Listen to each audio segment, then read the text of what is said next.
Welcome to another episode of Creath and Creatives. We have another amazing talent with us today, and that's Mrs. AKG. Mrs. I never marry you. AKG. Sorry. No, it's fine. AKG.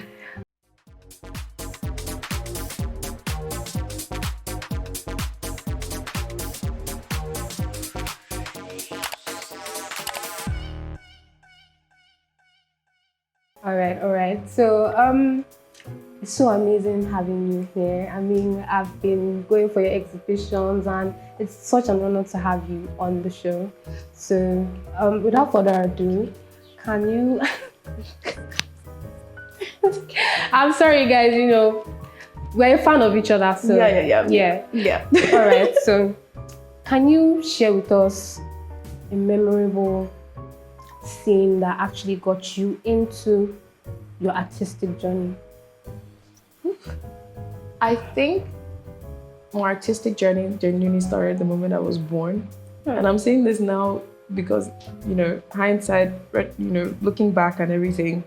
But the key moment that genuinely pushed me into being a professional artist was when I moved back to Nigeria.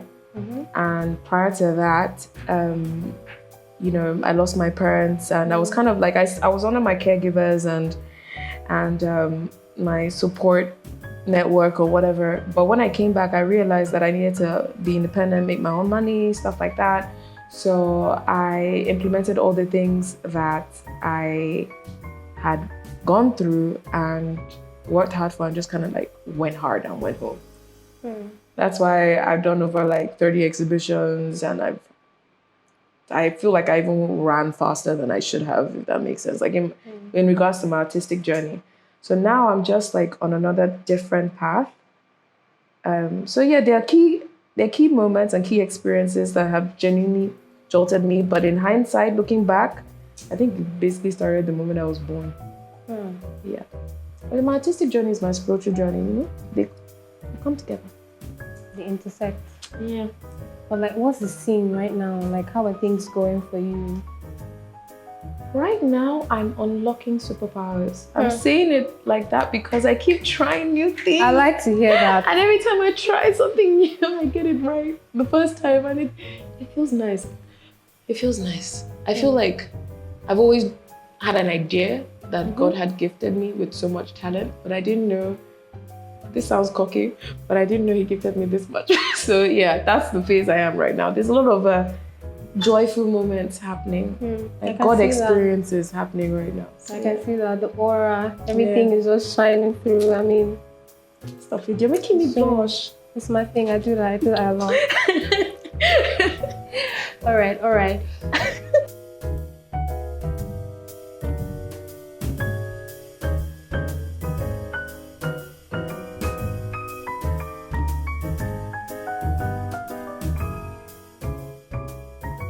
I think this question is something that not a lot of people know. They just go for exhibitions, they see artworks, they don't really know like the process artists go through from the beginning of, starting the artwork and to its completion before putting a price tag on it or anything like that. So what's the process like from the beginning to the end? For me, the process would be different. I know a lot of artists that work differently. But for me, my creative process is I go through hell. I learn from that hell. In between that, I'm just creating, like I'm just painting. And the thing is, because I have intrusive thoughts, if I'm not painting and listening to something, I don't really hear my inner self speak, which is weird. So I could listen to like a podcast on like spirituality, or like an audiobook, or like a sermon, or like just any spiritual leader that genuinely taps into my soul. And then, water carries a lot of energy. I can't swim, but I love water. I can't swim because I'm not trying to die. But my point is, I'm always like that is the zone. That's when me and God are kind of like, and in that process, I think subconsciously I learn a lot, and then it just projects onto the paper. And when I'm done, I'm like, wow, because you can't really control watercolor. I think I can, but I can't. So most of the time, the end product is always a shock to me as well. And the lesson or the revelation at the end is always a shock to me. So that's my own creative process. I don't want to go through it again. So I think my new creative process is living and then creating. Particular ritual or like anything fun you like to engage in before you start your art pieces, like maybe music, maybe you dance. For some people it has to do with like maybe cleaning everywhere around them before they start painting, you know. The thing is, my studio is still in my room, and it's, to me, it's still very intimate. It's where me and God meet, I think. I know. So it's a situation where it can be fun, but I have a routine anyway. I wake up at 5 every day, including Sundays, 5 to 7. It's me and God. Like, it's just, I journal, I clean, I whatever. If not, I can't function during the day properly. And then I have meetings in between, and sometimes I can be on Zoom and like I'll be painting, but then it's a bit odd. So I've never, and then I dance as well. I laugh out loud with me. You know, you don't just yourself alone. Yeah, just myself alone. So it's a thing where there's no process. It's just, you know, it just comes out. Before, I'll be honest, before there was a little bit of a process because I tried as much as possible to be like every other artist. Then I realized I couldn't be like every other artist. I needed to be like AKG. So I stopped, like, okay, maybe, it's good to have a clean studio, or it's good to have this. If the studio is messy, it's okay. But I will always have my plants. I always have my plants around me. Okay, I would say that. I always have some sort of nature and then music and whatever. So yeah. Just, sorry, that's like, I understand, it's relatable. It's very, very relatable. Okay. Your exhibition. The first time I went for your exhibition, when I saw your artwork, all that was just coming to me was spirituality, transient, you know, a lot of light and colors, you know what I mean? But like, it was just like out of this world, you know what I mean? Like, it wasn't something like what I've seen before. I feel like I could connect spiritually. You get, but what's that about? And I also noticed that most of your muses are always women. Yeah, always focused on women. So what's that about? I wish I knew. That's why I did this, because it's more or less, I create from source, and I'm still on that artistic spiritual journey. So I didn't even start calling my my paintings ethereal until I met this really great curator, and she wrote my bio, and I've never had someone write about me and I would get it, you know? So I guess a lot of people knew, but I needed to realize it for myself. And I'm trying to, because I actually answered it in my head, but then I forgot a little bit as we were talking. I went on this fast. I always understood subconsciously that my artwork was always a conversation between self. But I didn't know when the hell, I didn't know anything. I was very sheltered. I think I was like, I was like 15, 16. I was still creating. And then I was about to be separated from my brother. Yeah, I haven't seen my family in 7 years. Are you serious? Yeah. I'm trying to smile through that, but it's not working right now. It's complicated because I was in school, and during that time, my a family member, a caregiver at the time, did not pay attention to my immigration status. I tell my friends the story, I tell people the story, but I don't think I've ever told it like fully. They didn't pay attention to it, and because of that, I was actually about to graduate. Yeah, and I couldn't graduate. And then I was taken away for about 2.5 weeks in a detention center. Yeah. And I met a lot of... I'm sorry. I know, I'm joking. I'm so sorry. Wait, you were 16? No, I think I was 20. I was 20. Okay. I was 20 and I needed an answer. Okay. And then I was atheist.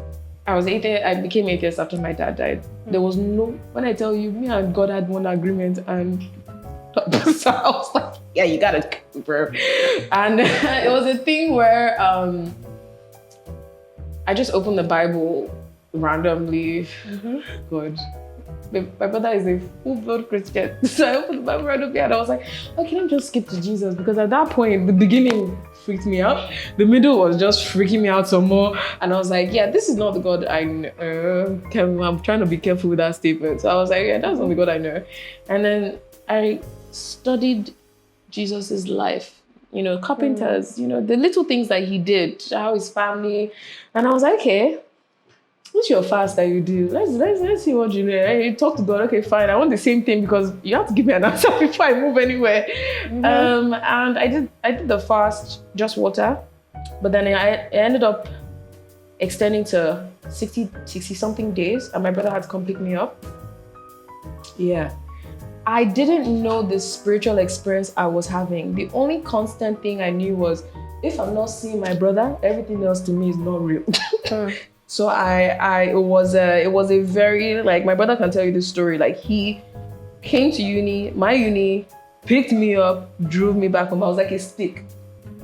I had the most spiritual, I'll call it a rude spiritual awakening. I mean, how about friends in school? Didn't they notice anything like? I realized quite early that people don't really care. I know it sounds a little sad, but that's actually just life. It is. It is. But that is life. Like, it's okay. I've stopped needing them to, if that makes sense. So it's quite liberating. So I want to fist bump you, but we just did. But like, okay. Sorry to interject into your story, but like, I feel like I don't have a lot of friends, but the few ones that I have, like, they get me, they understand me, and I really love them for that. But they always complain that, don't you have more friends? Like, you just cut people off. Not that cut people off per se, but it's just that sometimes I tend to like isolate, and some people don't really understand that, and they just want to move far away from me because they think I don't really care. Yeah. But I think at one point I stopped caring about that because I had people who truly cared about me, and I was fine with that. My point is, I get exactly where you are. Like, my friends, one of my friends, her name is Karen. I've known her for about 18 years. We're long distance. I mean, our friendship has morphed and morphed and morphed.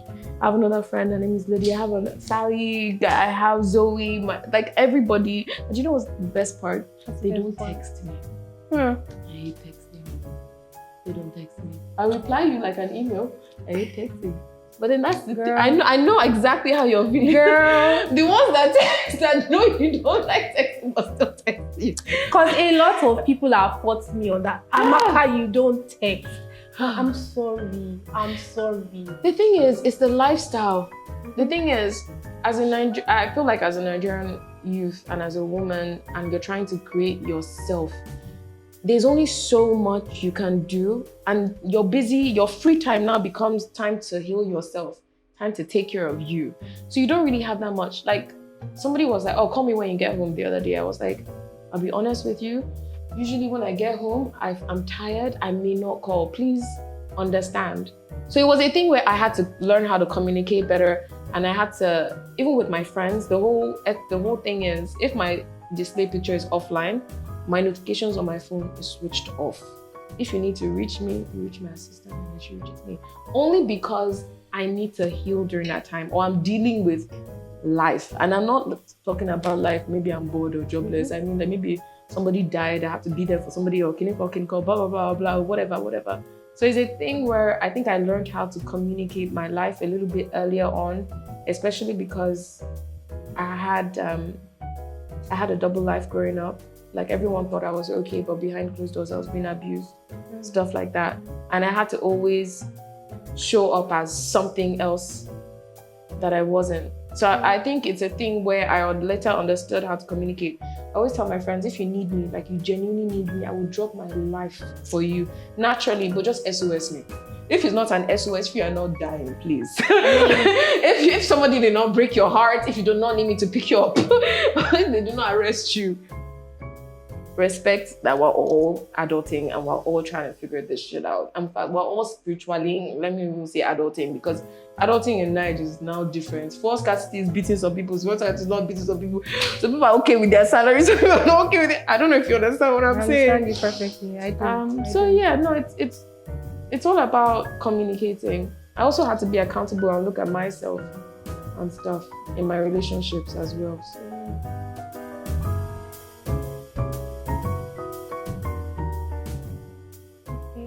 So when people come across your art for the first time or a few more times, what do you want them to feel? Like, how do you want them to be able to see your artwork and be related to it?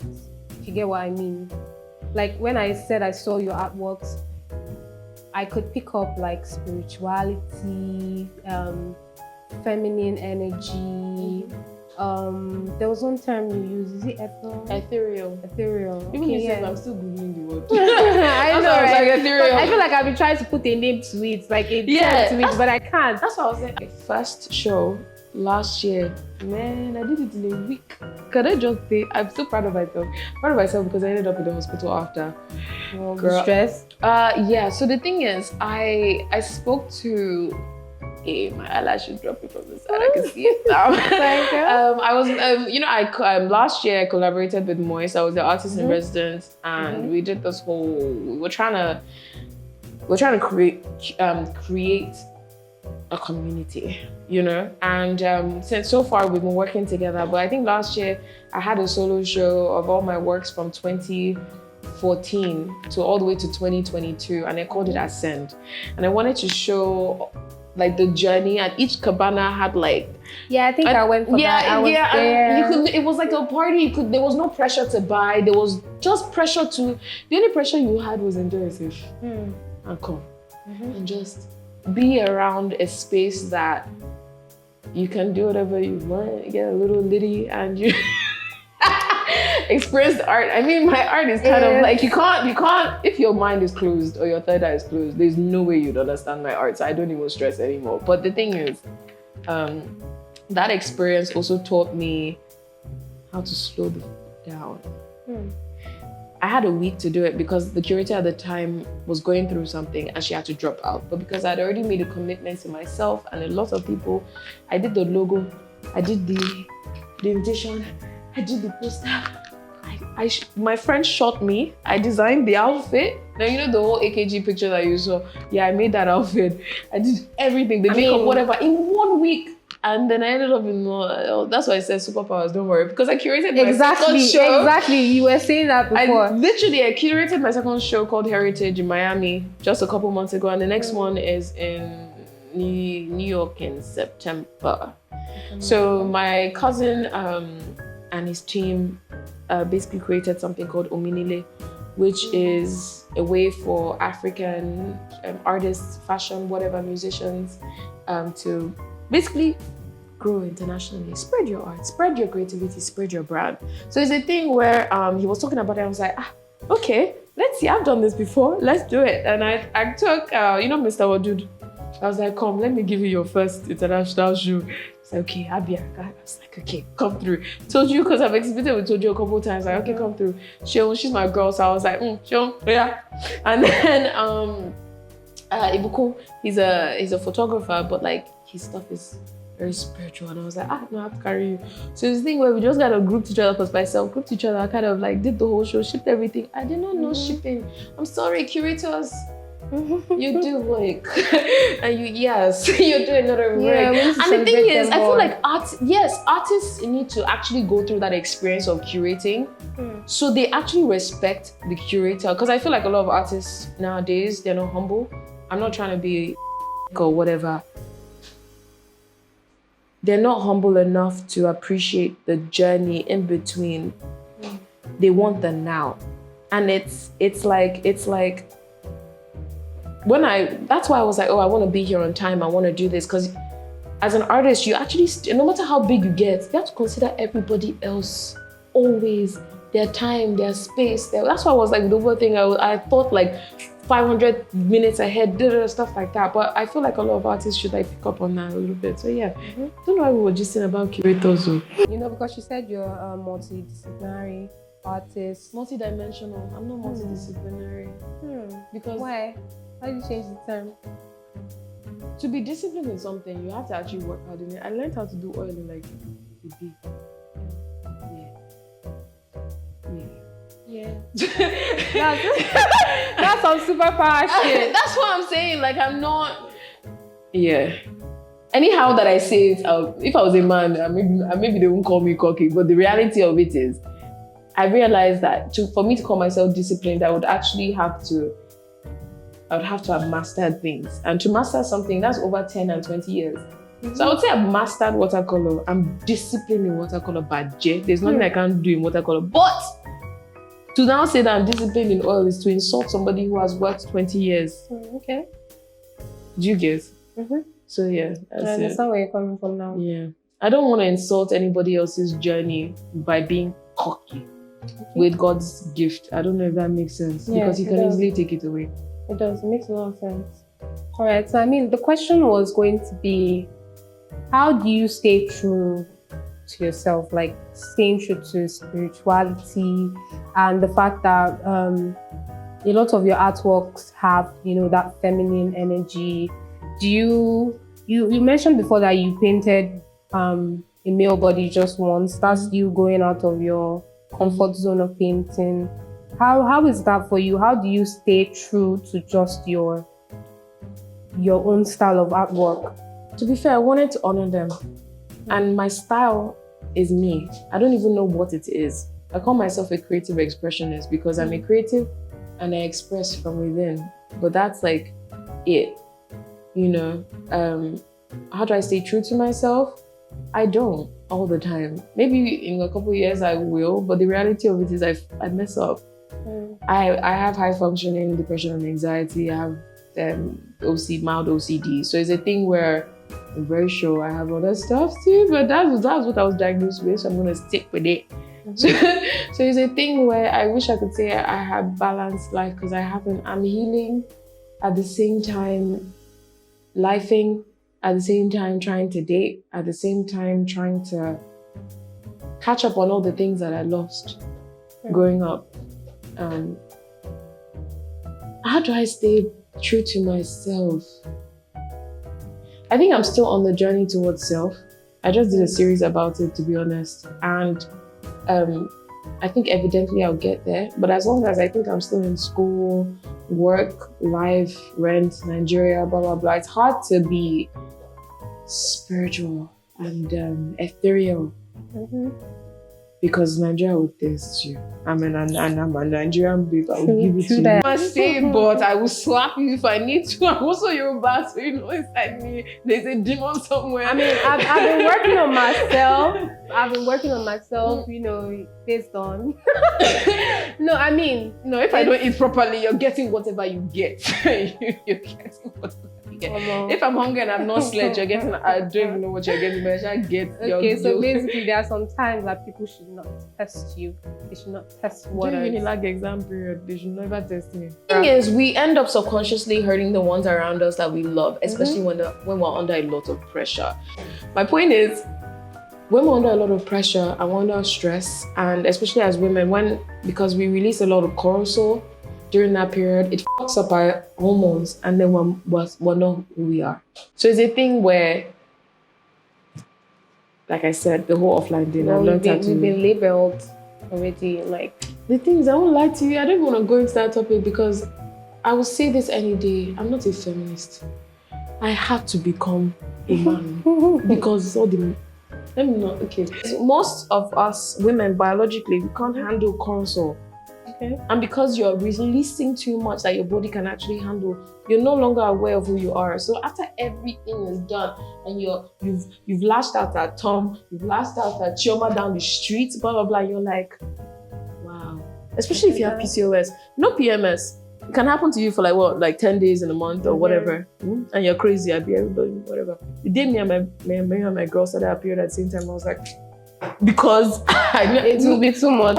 We almost, when I say cut off, very small. But when you have PCOS, I have PCOS. When you have PCOS, you're not normal 20 times in a day. 20 days in a month, you are not normal.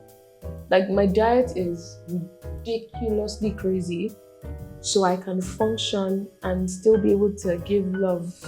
If not, people leave me I feel like I should even name PCOS Abby at this point because she different. Are you working on anything recently? Like maybe like I'm a collection? falling in love with art again.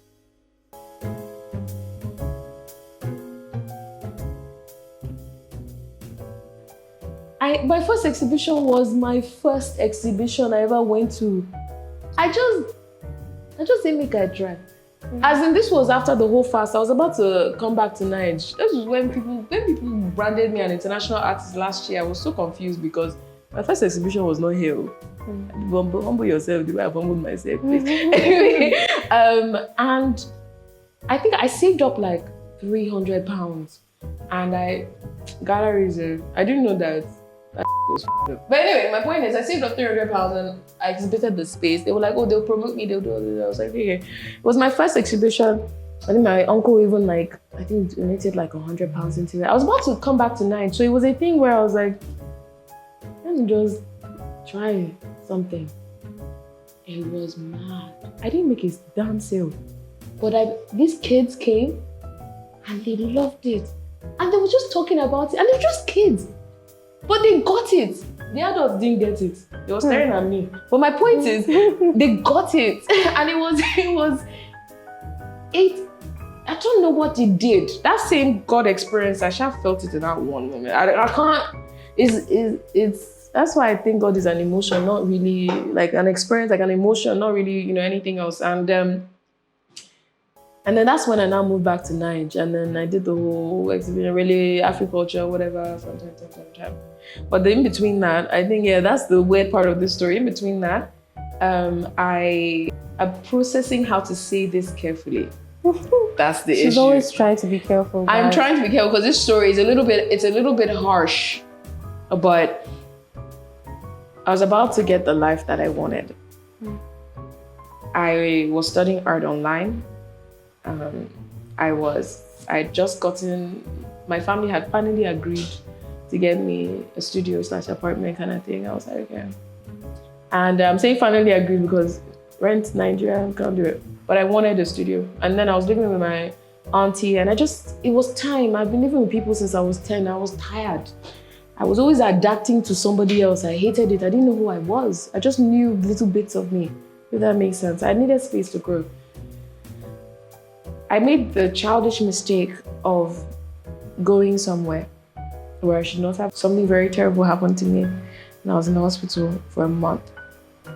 In between that, a substance was found in my bag by my family, but it was more or less like, because of that substance, the thing that happened to me was now shadowed. Focus on something else. Yeah, it was shadowed. It was because it's a stigma to, when you see, you're like, oh, marry you out there, you kidding out everything. Oh my God. That whole raise a village thing. Imagine a village screaming at you. But this is you trying to say, somebody just violated me, help me. And so I was in the hospital for like a month. And after that, I lived with a family member for about 3 months. And then after that, I went, I can't believe I was saying this. I went to Aro in Abeokuta. I don't know if you know, you probably don't. I don't know. Yeah, I went to Aro in Abeokuta for about I was 23. I was there for 8 months. So I was in a general ward which had everybody. And then I was in the rehabilitation center for 6 months. Yeah. Moved out, stayed with my friend. I didn't even know Ebola existed. There was no phone, there was no laptop. I could not see myself. Yeah. I was forced to go to church morning and night, job or whatever, stuff like that. There were things that were happening there. And I think that's what actually birthed the project I'm working on now, which is Nature Meets Art. And it's a brand that creates awareness for mental health. Because the way mental health is being treated in Nigeria is wrong. It's very wrong because I've seen a it. little bit of enlightenment. Okay, so there was somebody who escaped, and they beat him. I've never seen anyone get beat and strapped. I just made no sense. Made no sense. And then on top of that, you would want to escape that place. Trust me. So it's a thing where, like, if you did something wrong that was actually kind of normal to me, they will put you in a room for like a week and isolate you, and no one can talk to you. That's depressing. But you can hear everybody else having TV time, or everybody else having like, because I think we went out once a week, maybe to the gym or like to play football. But I was like the only girl. I think another girl joined out there. I think there was just 2-3. There was like 25 men. It was just it was a whole experience, because there's no the stigma of women being addicted to substances in Nigeria is minimal. So they only had space for like 4 girls at a time, but they had space for like bare men. And I got to, and we had AA and everything, and it was different listening to their stories and relating to them, because they're men. And I got it. And it was a thing where we're not addicted to substances. We're all up here. We're literally all just trying to get through the day. Just that one day, not even get through the days, just like get through the day. We're all depressed. We're all suicidal. We don't talk, we don't share, we don't do anything. We've all hurt each other. We keep hurting each other. We keep embracing toxic culture. Do you get it? The reason why I'm so focused on kids now is because they're actually the future. Because I'm sorry, I've looked back and I don't see us getting better. And I want my kids to grow up here. I don't want to move. I like traveling, yes, but I don't want to live there. I feel like a queen here. I like my skin here. I don't like my skin dead. Anyway, my point is, my experience there made me realize that home was where my heart wanted to be. And I can't have a daughter here. If I have a daughter and anything should happen to her, what can I do? If anything should actually happen to my daughter, if I didn't have a name or a legacy, which is what I'm trying to create for myself, if I didn't have one, what would happen to my daughter? Because I know what happened to me. There's a different level of protection when it comes from your dad. My dad protected the hell out of me. He loved me. My dad would fly, like if I left my laptop charger in his car and he was in Abuja, he would come back the same day, go back to Abuja. I'm so sorry. I think after a while, I forgot what it was like to be loved by my dad because I lost him so early or whatever. And then I started attracting nurses, that whole story or whatever. But now I remember my daddy's love and I'm like, I don't want anything else. You can't fly in a day to come and give my child. I don't want. But my point is, that whole experience genuinely made me realize that mental health there's a problem. And the way we're even doing mental health awareness, we're using it for clout. Yes. And it's pissing me the fuck off. You're seeing it a lot of times. It's so annoying. I know this because I've had mental breakdowns. The person that will tell you I'm a mental health advocate don't even know half of I'm going through. I don't know if you understand. So it's a thing where like most of the things that we do nowadays is for self-proclaimed glorification and it doesn't make any sense. So yeah, my project Nature Meets Art, it's not done yet, but it's genuinely what I do at the beach to make myself feel better. Because like I said, I've been clinically diagnosed. It's not like I've been working on it for a while. And when I go to the beach, do yoga, talk to my friends, be in a different headspace than the city, night, whatever, and I paint and create, I feel better. And when I started creating, because I teach kids and I always try and make sure that I always tell them, do you think your painting looks nice? Don't ask me if I think it looks nice. Do you think? And they're like, yeah. If you think then it's great. Because their opinion at that time is so I also self-affirmation. So under Nature Meets Art, there's art therapy, which is the thing I just spoke about. Then the other thing is called Artist Within. And the Artist Within one, you just come to the beach, you eat, you chill, you paint anything you want. It's just a vibe. Like there's a guy that will guide you. I won't tell you this is how you should do it, this is how you should do it, like the normal paint and sips that you normally have. So there are painting sessions, there are monthly painting sessions. I'm trying to create some sort of culture. I'm being careful with the details because it's still incubating, you know. All right. Thank you so much. We had so much fun. I learned a lot. I can't even lie. It was so enlightening and insightful. I feel like you have a lot to say, so I would like you to drop something for like the emerging artists. Like, you know, there are lots of artists that they are stuck at some point. They don't know like how to go forward with their artistic journey. Yeah. You get. So just something like an advice. Just give them. Honestly, the basic thing would be authenticity. Just that keyword. An identity. Once you know who you are spiritually, you will learn that you have your own original DNA blueprint. And your only purpose is to go back to that original design, that blueprint. Stay true to that. And everybody is an artist. The problem has always been remaining an artist when you grow up. And an artist is someone who just goes through things but creates beauty out of it. I like that. I'm not an artist, but I loved it. It's something. God is an artist. Everybody's an artist. Girl. Thank you. I had a lot of fun. Thank you so much, guys, for joining us on this particular session. Y'all could see we had a lot of fun. So I'm going to say that please like, share, and follow, and most importantly, comment on our videos. Thank you.